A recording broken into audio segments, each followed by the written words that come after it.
지난 30년간 이렇다 할 경쟁자 없이 완벽하게 동남아시아를 독점하고 있던 일본에게 비상 상황이 발생했습니다. 바로 한국이 무서운 기세로 동남아시아 시장을 잠식하기 시작한 것입니다. 더 심각한 문제는 한국은 과거 자신들이 했던 것처럼 단지 자본으로 시장에 침투하는 것이 아닌 오랫동안 자신들만의 전유물이라 여겼던 첨단 기술을 오히려 자신들보다 더 높은 성능과 더 낮은 가격으로 제공하며 공략하고 있으며, 게다가 BTS와 같은 K-팝과 뷰티 컨텐츠들을 앞세운 한류까지 그 공세에 힘을 더해 진정한 미래의 고객인 동남아시아의 어린 세대들이 가장 동경하고 사랑하는 나라가 일본이 아닌 빠르게 한국이 되어가고 있는 것입니다. 참고로 동남아시아 국가들의 특징 중 하나는 평균 나이가 29세에서 33세로 아주 어리다는 점입니다. 캄보디아의 경우 폴포트 정권을 거치며 국민 800만 명 중 4분의 1이 학살을 당했기 때문이며, 베트남의 경우도 오랜 전쟁을 거치며 기성세대들이 뭉텅이로 사라졌기 때문입니다. 때문에 나라에 가장 많은 사람들이 청소년과 젊은이로 구성된 동남아시아 국가들은 K-팝과 패션, 그리고 뷰티와 스마트폰을 좋아할 그런 세대들로 이루어져 있고, 지금 그들은 한국과 사랑에 빠져 있습니다.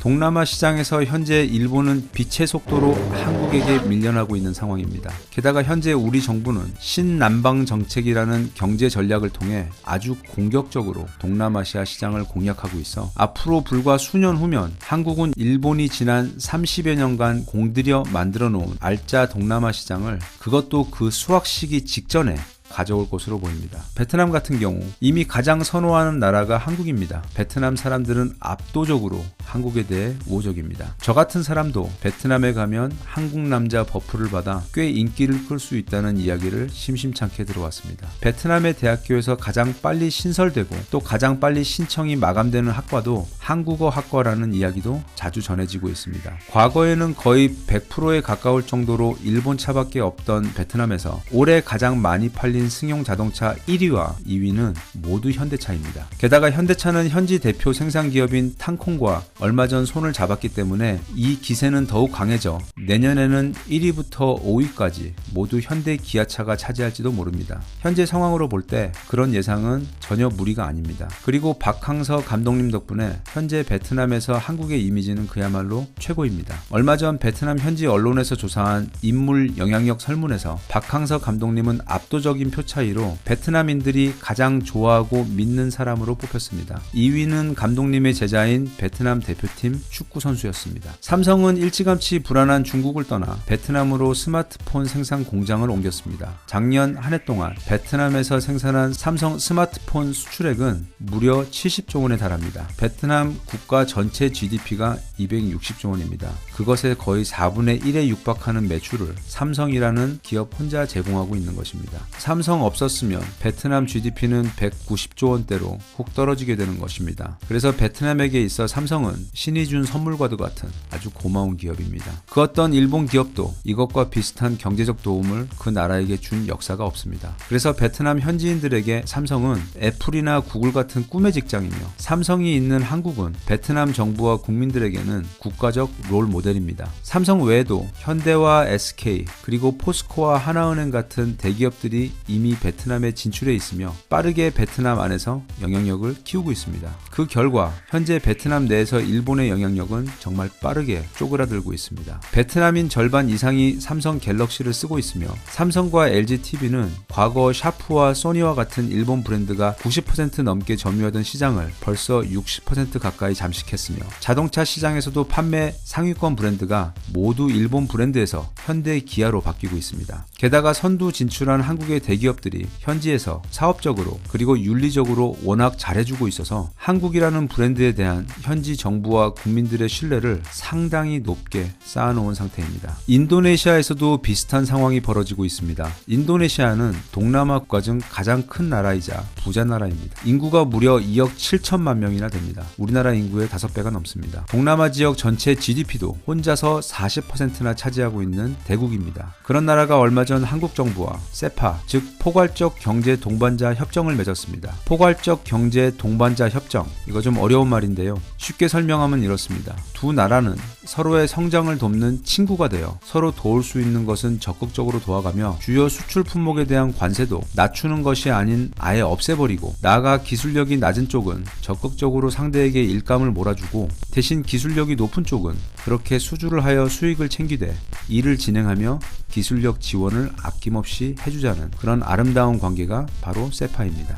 단순히 관세를 낮추는 FTA보다도 몇 단계는 더 높은 수준으로 호의적인 관계가 바로 세파입니다. 앞으로 한국은 인도네시아로 K-팝과 K-뷰티 그리고 인터넷 서비스와 게임 사업 등을 수출하고, 나아가 인도네시아의 도시 건설과 항만 건설 그리고 도로와 각종 초대형 인프라 건설을 도맡아 진행하게 될 것입니다. 그 중에서도 최근 특히 이슈가 되고 있는 것은 바로 인도네시아의 수도 자카르타의 이전입니다. 자카르타는 매년 약 20cm씩 가라앉고 있는 땅입니다. 게다가 고질적인 교통 문제와 매연 문제까지 있어서 이전 6명의 대통령이 수도를 이전하려고 시도를 했지만 결국 하지 못했던 것을 현재 대통령인 조코 위도도가 실행하게 된 것입니다. 세계에서 도시를 이전한 케이스 중 가장 성공적인 케이스가 바로 한국의 행정수도 이전인 세종시의 케이스이기 때문에 약 40조 원에 해당하는 이 초대형 사업을 한국 정부와 현대건설 그리고 포스코 건설 등 한국 기업들이 맡아 하게 된 것입니다. 현재 태국에서도 인도네시아와 비슷한 유형의 대규모 국가 인프라 업그레이드 사업이 시작되고 있습니다. 타일랜드 4.0이라고 불리는 이 사업의 핵심은 초고속 인터넷 등과 같은 IT 인프라 구축과 신규 도로망 구축 그리고 공항과 항만 구축 사업 등이 주요 사업 항목입니다.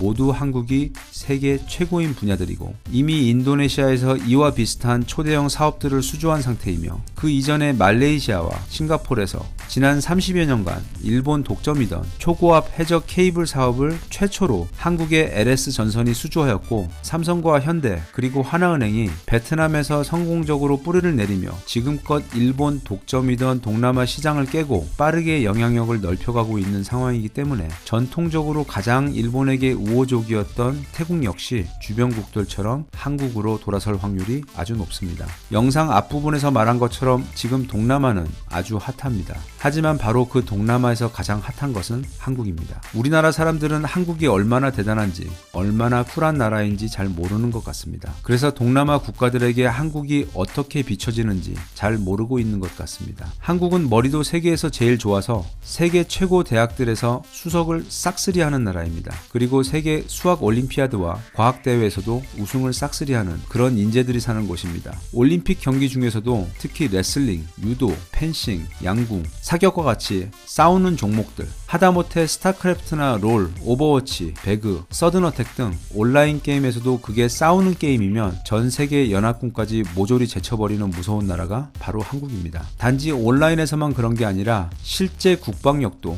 세계 탑급으로 센 나라이기도 합니다. 그렇게 싸움도 잘하는데 아시아에서 제일 잘생기고 체격 좋은 남자들과 제일 세련되고 예쁜 여자들이 사는 나라, 게다가 노래까지 가장 잘하고 춤까지 가장 잘 추는 정말 매력적인 사람들이 사는 나라가 바로 한국입니다. 지금 자기들이 사는 동남아 나라보다도 훨씬 못 사는 가난한 나라에서 불과 수십 년 만에 오늘날 이렇게 동경의 대상이 되어버릴 정도로 강하고 부자 나라로 순식간에 솟아오른 그런 미스테리한 종족이 모여 사는 동양의 신비한 나라가 바로 우리가 사는 이 대한민국입니다. 동남아시아 사람들에게 있어 대한민국은 단순히 일본과 같은 부자 나라가 아닌 가장 닮고 싶은 나라입니다. 우리나라도 언젠가 저렇게 멋진 나라가 되었으면 하는 꿈을 꾸게 해주는 환상과도 같은 나라입니다. 지금 세계를 매혹하고 있는 것은 메드인 코리아가 아닌 바로 코리아입니다. 그리고 그 코리아를 이루고 있는 것은 바로 우리나라 국민들, 그러니까 한국 사람들입니다. 우리 한국 사람들이 바로 한류이며 이 모든 기적의 원천입니다.